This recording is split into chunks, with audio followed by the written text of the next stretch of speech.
Hello and welcome to this reflection of a mini unit of work. This is part of a casual teaching block I did with the Year 3 class.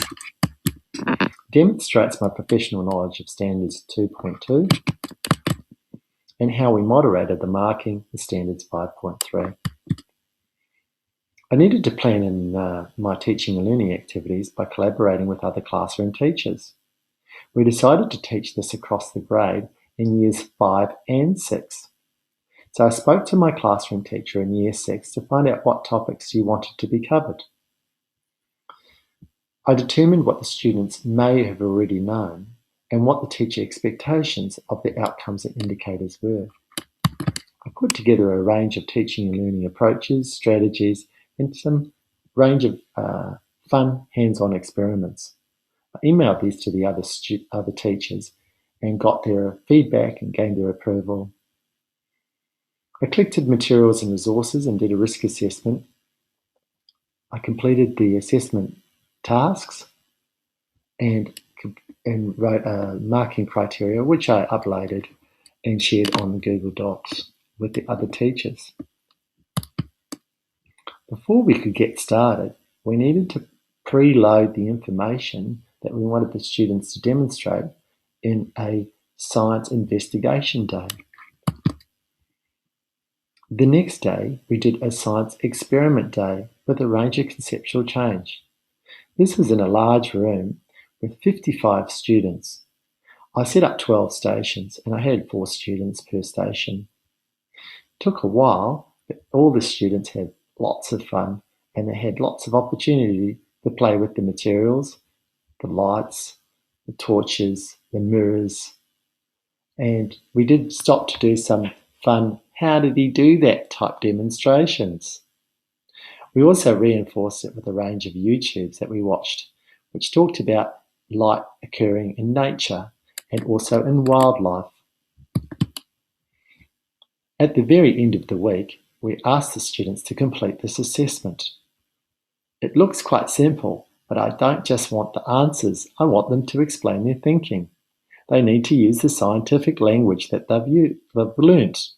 They need to draw and label diagrams. They need to show the way that light travels and interacts with other objects. Finally, they had a design and make activity. I needed to pre-warn parents by sending an email home saying that students needed to bring recycled materials such as cardboard to make and design a periscope to see round corners. I needed to discuss with the students how they were going to do that and show them a few stimulus and give them a few templates and ideas. After that, they worked in pairs once again in Years 5 and 6, and they drew a detailed plan and labelled design that I signed off before they could start their actual make. At the end, they got to complete a reflection about how it works and how it solved the problem and what difficulties they had. If they had time, they had the opportunity to decorate it and add embellishments before taking pictures and uploading to their science folder.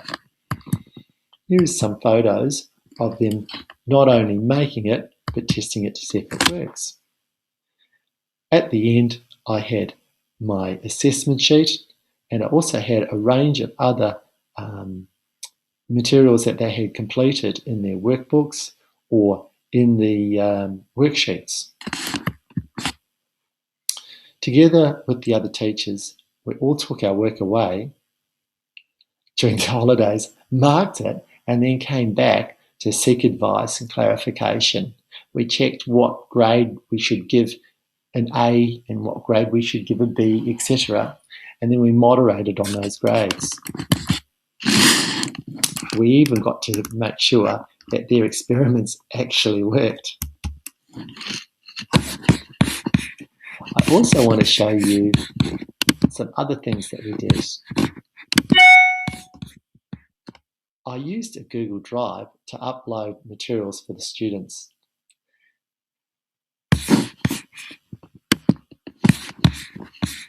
I modelled a PowerPoint and talked about the concepts that we needed to learn. They then went off to groups and they saw their own PowerPoints, and then they added some more notes in their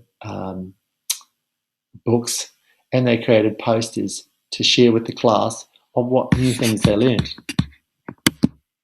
Here's an example of one of the PowerPoints that they had. Shared lots and lots of pictures. Here's another example. Once again,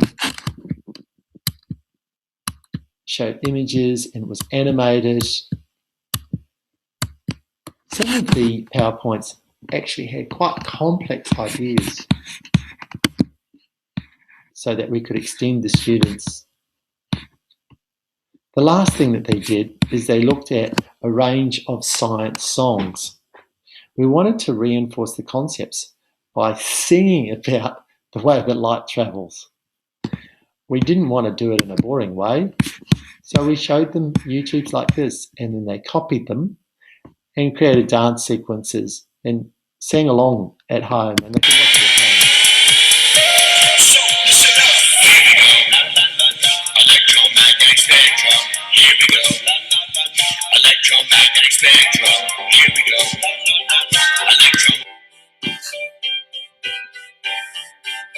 Yeah, start calling up in the morning light to see well. Type of energy radiant to travel, an air wave of vibration, charged particle, called the electromagnetic spectrum. Radio, microwaves, cooking good so well. Infrared, visible light, what you be. So that was a lot of fun. Not only did I share the work with the students, but I also shared it with all these other teachers.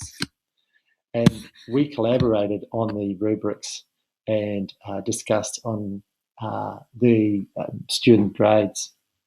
Many students continued to work after school because they had access to all these resources. Many of them were sending me emails late at night with extra PowerPoints that they had made or extra blogs or observations. And it was a really exciting time. I certainly learnt a lot from it.